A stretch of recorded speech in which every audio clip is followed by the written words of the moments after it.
আজকে শেয়ার করবো তোমাদের সাথে বেগুন দিয়ে আমুদি মাছের ঝাল। মশলা করে নেব 2 চামচ করে কালো সর্ষে, সাদা সর্ষে, কাঁচা লঙ্কা, 2 চামচ পোস্ত, জল দিয়ে মিহি পেস্ট করে নিয়েছি। মাছ কেটে ধুয়ে পরিষ্কার করে নিয়েছি। তার উপর বাটা মশলা, নুন, হলুদ, কাশ্মীরি লঙ্কার গুঁড়ো, টমেটো, লঙ্কার গুঁড়ো সব দিয়ে ভালো করে মাখিয়ে রেখে দেব।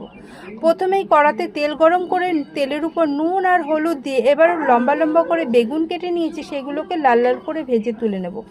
ফোড়নে শুকনো লঙ্কা, কাঁচা লঙ্কা, কালো জিরে ফোড়ন দিয়ে নাড়িয়ে চেড়ে এবার মাছগুলোকে দিয়ে দেবো। মাছগুলো 5 মিনিট হতে দেবো, তারপরে উল্টে দেবো।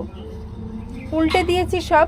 আবার 5 মিনিট হওয়ার পরে উপরে জল দিয়ে দেবো পরিমাণ মতো। মিক্সি ধোয়া জল দেবো, থালা ধোয়া জল দেবো, যে থালাতে মাছ মেখেছিলাম।